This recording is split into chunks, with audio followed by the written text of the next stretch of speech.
So Matt Miofsky, it is fantastic to have you with us. Thank you so much for preaching for us on Sunday. And I met you a few years ago in your hometown of St. Louis, and I got to know you there. And it's been a real thrill for me that you've been able to, through the wonders of modernity, to preach to us even in the midst of a global pandemic. So the question I've got for you first is, who is Matt Miofsky? Well, first, it was really good to be with you. It was great to be with High Street. And it is one of the small silver linings in this whole pandemic is we get to do things like this, right? Which I guess we could have done a year ago, but we weren't doing it. We didn't do it. So thank you so much for inviting me. And thanks to the people of High Street for welcoming me, even if it was virtual. So who am I? Well, I mean, I suppose I'm a Methodist preacher here in St. Louis. I'm a husband to Jessica, as you saw famously in the sermon I preached. If you watched that, I have 3 kids. I grew up in a small rural town in the middle of the United States and went off to college, played football, studied math, had really no idea what I wanted to do. And I mean, I think that's how we end up in ministry, right? God calls us, and I just started sensing this call. I was always raised in the Methodist church, but I just started to feel a pull to investigate it further. And I always tell people I never had a really clear picture of who I wanted to be when I grew up. I mean, I wish I had that, but I talk about, pictures in my sermon, and I didn't have that. So for me, it was always just taking the next best step. And so today I get to pastor this church called The Gathering.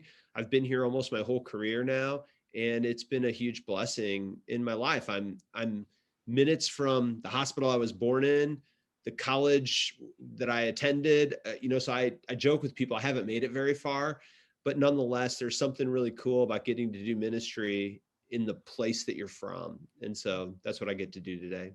Wow. Um, just one subsidiary question to Yeah. what you said. When you say you used to play football, Oh, yes. what do you actually mean? Do people over there watch Ted Lasso, by the way? Has that made it to Quite possibly, quite England? All right, possibly. so But we Ted we we Lasso, definitely mean what you call soccer it's when we say it's a football. very popular US show right now. And the premise of Ted Lasso is an American football coach gets hired to coach a football team in England, which of course is soccer. And so it's just the comedy of 2 sports that are called the same thing but are very different. Now, I played American football in college here in the US. I played soccer growing up, but not beyond that. Glad we cleared that up. Now, Yes. we are recording this just the day after a rather historic presidential inauguration in Washington, D.C. And in a year in which the world, you may not be aware of it in the United States, but the rest of the world has been watching on um, as the COVID death toll has increased, Mm-hmm. as Black Lives Matter movement took off, as during the presidential elections, it became really evident to all of us how deeply divided the politics is, obviously culminating in the violent storming of Congress. And on the positive side, you've elected Kamala Harris, the first woman and person of color and Asian to be vice president.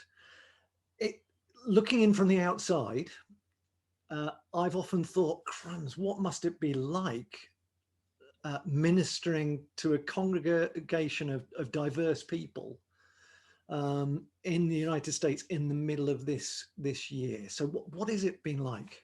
Yeah.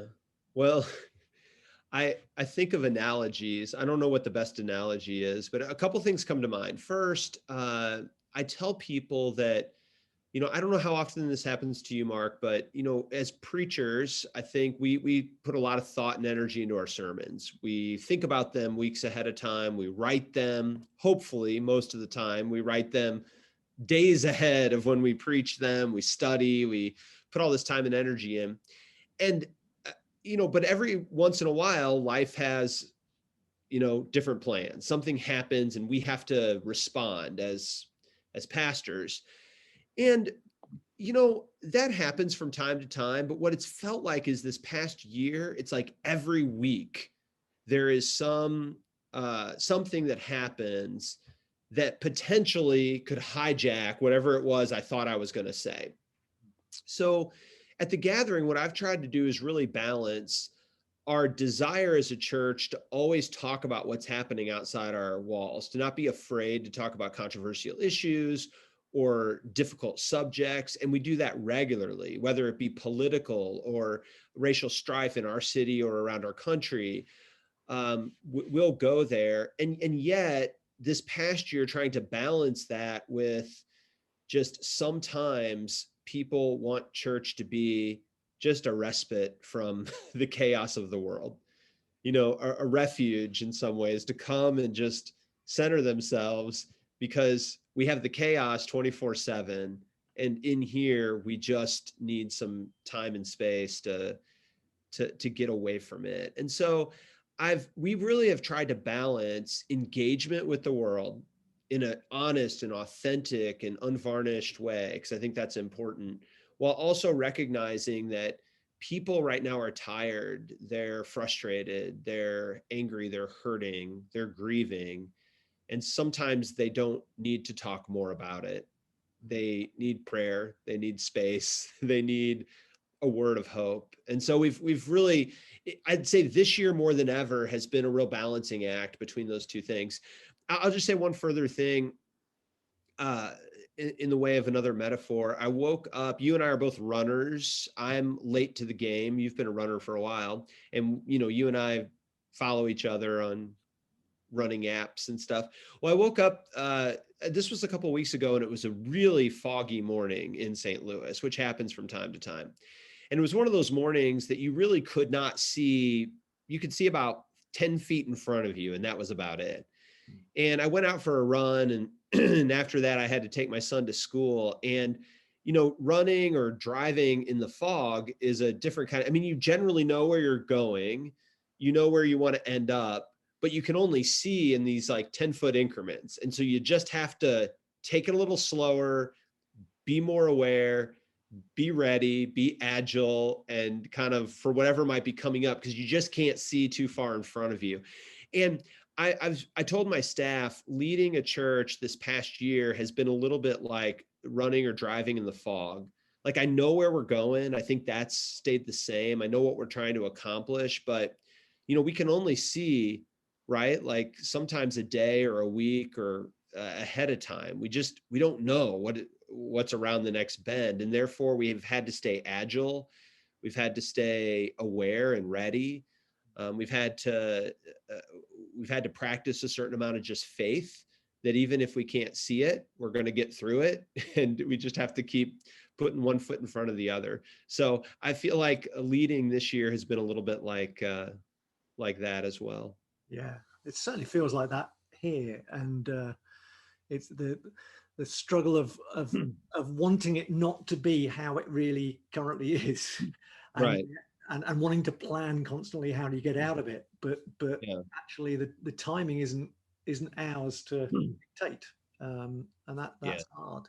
I mean, I had a wonderful time over with you. I brought 4 other ministers younger in the ministry. I was in theory the one with experience coming to guide this group, but we actually ended up learning so much from you in St. Louis and the gathering, and really appreciate that.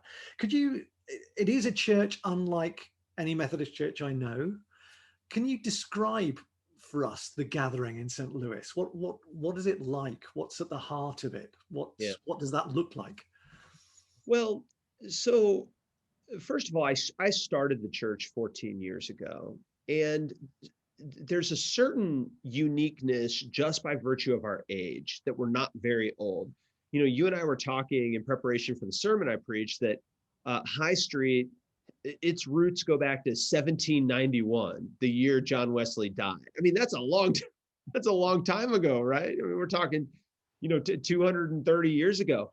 In the U.S., churches aren't that old, but they're still old. In St. Louis, churches are 100 years old, or 150 years old, they're 75 years old, and so I I think it's cool that we have churches of all different ages, but just like people change as they get older, and sometimes it's really for those of us who are no longer in the beginning of our ministry, you and I, it can be really exhilarating to be around one of those new pastors that has like fresh energy and is just full of optimism about what's possible, and who maybe sees the world in a way that you and I perhaps have stopped seeing it or don't see it anymore.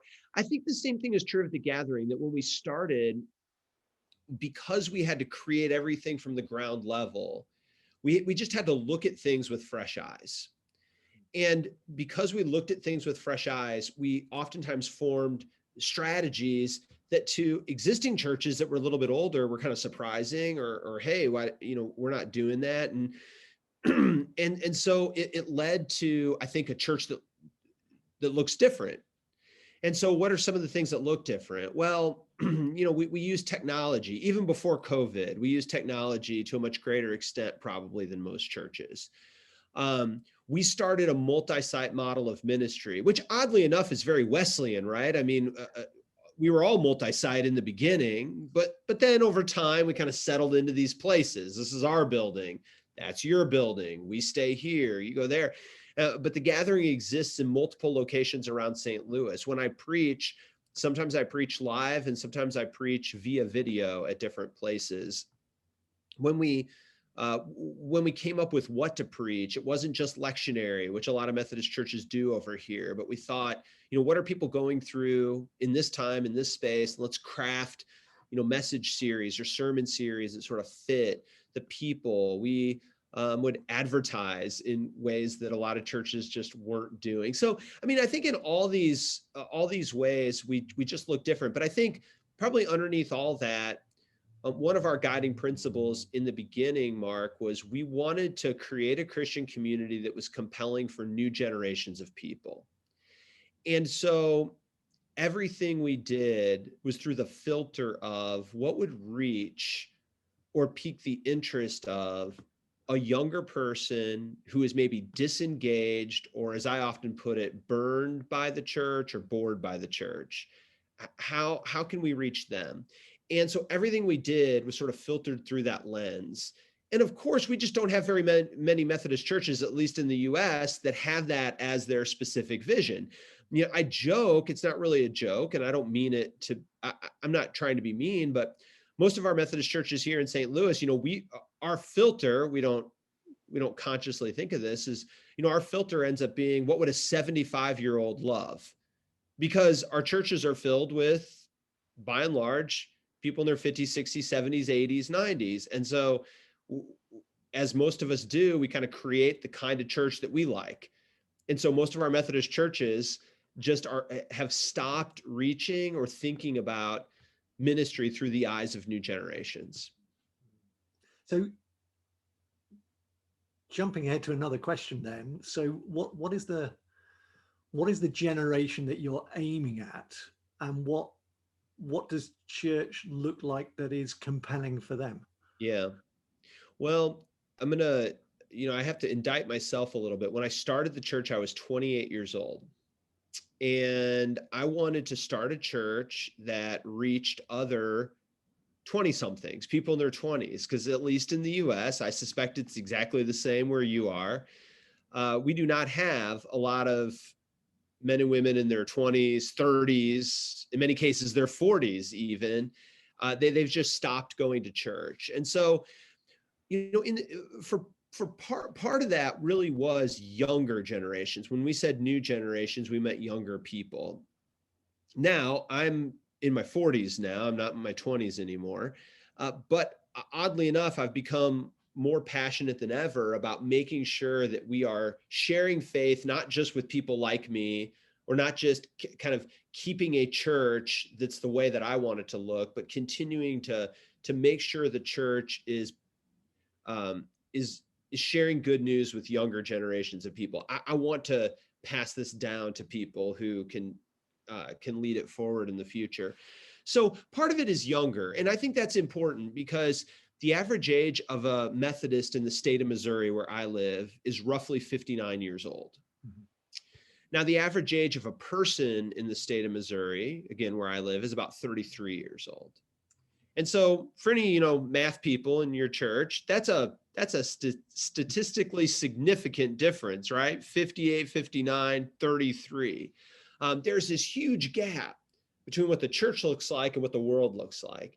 And I think as Christians, as Methodists, we have to care about that. We ought to care that our kids, our grandkids, in some cases, our great grandkids, we are not doing ministry that is inviting them in, that's shaping them in the good news of Jesus. And we should want to do that. I feel a burden to do that. But, when I say new generations, so I mean younger for sure, but I also mean new in the sense of people who aren't here yet.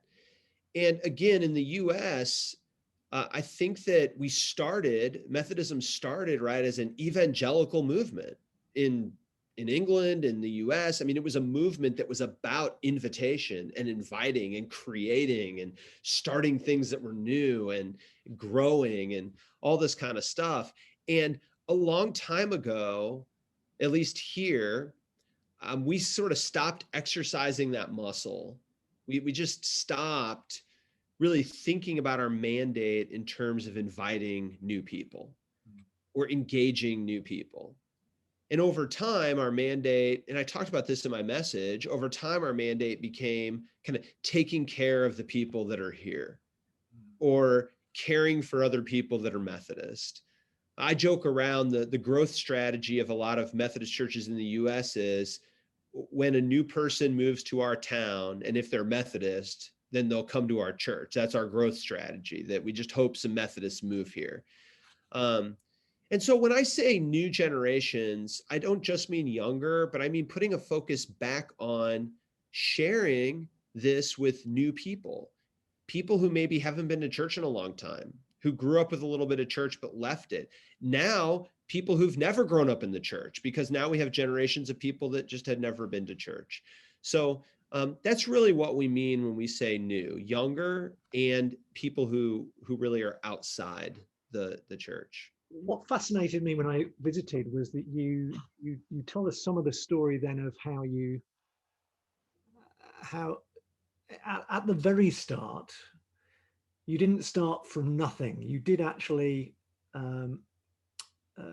you were in effect given permission to start this new thing from within an older congregation that was already there, and that older congregation continued to be part of your congregation. How tell us about that, because it's easy to get the view that, oh, this must be just a church that is purely attractive for younger ones. But when I visited, I noticed actually it was an all-age church.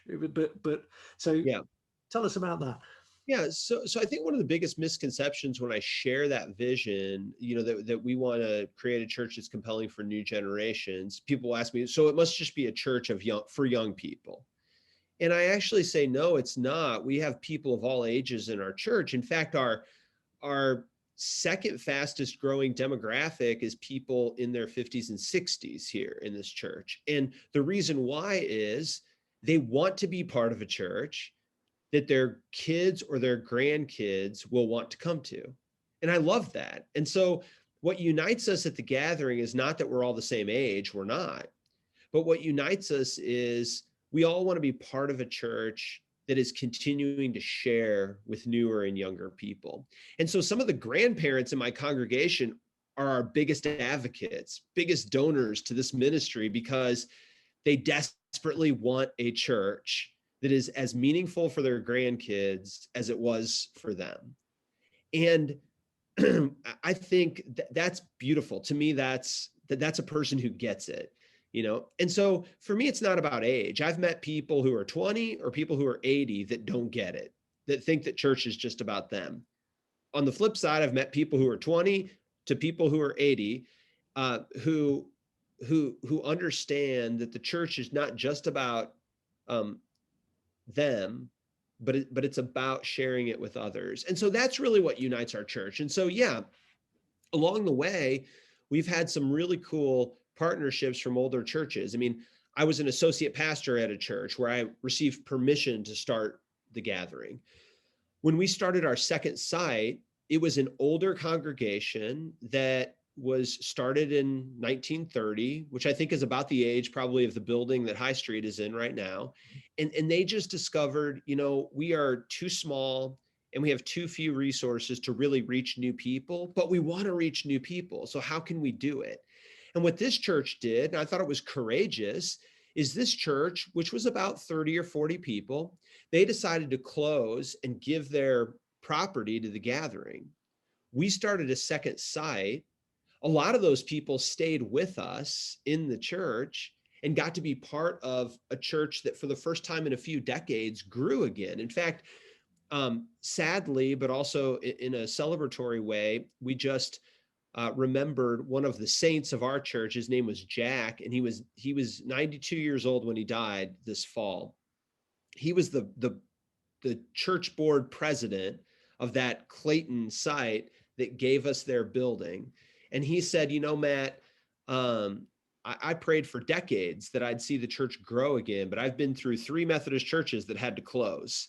And in the last 10 years of my life, I got to be part of one that grew again. And so I think of people like Jack, who he was 80 something years old, and yet he was open to doing a new thing. So all along the way, we've had people who are part of this ministry that are young, that are old, and everything in between. Wow, that's wonderful. And just so people have an idea of this, I mean, when you started out, it was with some of these, very small congregations that had just seemed to decline. How many people are part of the gathering today? It's a great question. It's been a year since I've gotten to see anybody in person. Are you like that, Mark? You guys have been preaching online only. I'm guessing that I'm preaching to people when I'm speaking.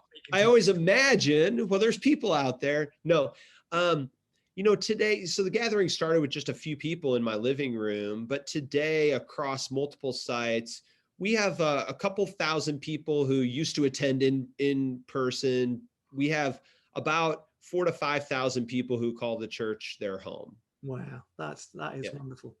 One final question before I let you. Can I say something really quickly, Mark? Sure. What I loved is I got to come over to England one time to speak at a conference about this. I was there. Yeah, you were there. You and I met. They served me baked beans for breakfast, which was the first time I ever had that. But I was there, and one of the cool things about the gathering is it's not just a big suburban. I think a lot of people in their minds, maybe it's not one of these big suburban sort of mega churches, but we started in a city in old buildings, maybe not quite as old as some of the buildings there, but the building we started in looked like it could have been probably right there in Harpenden or somewhere else. I mean, it was a building built in the 1920s and an old red brick church sanctuary. So I say that this growth happened within some very old, well-worn neighborhoods that they weren't new neighborhoods or growing suburbs. They had, the neighborhood that we're in right now, in fact, has been declining in population for the past 40 or 50 years. It's not a growing place. And yet God's doing a new thing. So I think when I came to England, I was really drawn to ministry there as well, because you all have in some ways that same opportunity, but challenge. Like you're doing church, not in brand new places, but in well-worn neighborhoods where it's like, how do we do a new thing in a place that's not new necessarily? Yeah, absolutely. That was it. I mean, one final question, which has to do, again, my observation of having been there at the gathering, having sat and worshipped in a number of the congregations that are part of the gathering.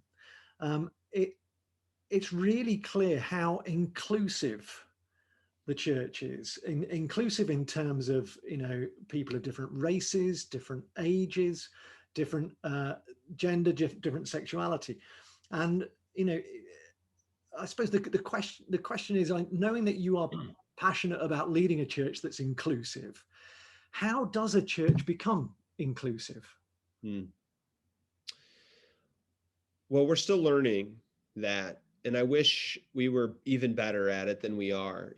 Racial segregation in St. Louis and in the United States in general is still a pervasive problem that we're trying to combat here in the church by making it a more multiracial place. As you know, from, I'm sure, the church in England, sexual orientation has been divisive in the United States, especially within Methodism. LGBTQ people are more seen and in our culture are given more rights. And yet within the church, we still have this, so often, this sense that not here, or that doesn't belong here. So at the gathering, I mean, some of the things that we did early on is we tried to be really clear about who we wanted to be. We had to think differently, not just about who we stated that we wanted to be, but who we had in leadership, what kind of stories we told, what sort of testimonies were given in church. And I think it's one thing for a church to say, oh yeah, we want new people, or we want different people, or we want to be more diverse. It's another thing to actually begin to incorporate diversity onto the church board, or onto your staff, or onto the testimonies that are given in worship, or the kind of people that occupy leadership roles. And so what it means is a lot of us who sort of expected that we might get to do it have to step aside and allow space for not only other people, but they're going to bring really different perspectives. And so along the way, we've tried to make a lot of room for that. And then I'll just say the last thing, Mark, is part of this is, when you have a commitment to reaching new people, you necessarily are going to reach more diverse people, because I suspect, like a lot of churches in the US, that our churches sometimes stop looking like the neighborhoods around us, because when we stop inviting new people, we stop incorporating the diversity that's just right around us inside the church. And so when we reach out, when we have this outward focus, it will push you to not only wrestle with, but also become more diverse, because the people you invite are not going to be just like you, because neighborhoods are changing and the world is changing. And so, whether it's younger people who bring new perspectives on things like sexuality or race, whether it's reaching into a neighborhood that maybe once was middle class, but now is transitional or changing, or not the kind of neighborhood it once was, you're going to reach different and new kinds of people. So I think that just that mandate to reach new people also necessarily incorporates diversity into a community.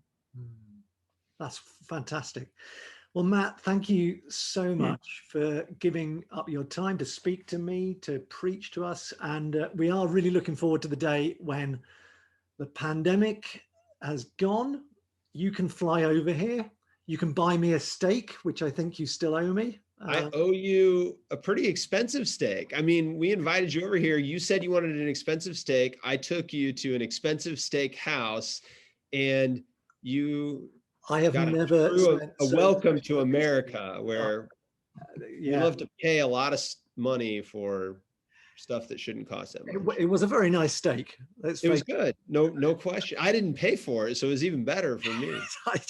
You did enjoy the evening more than I did, I think. So,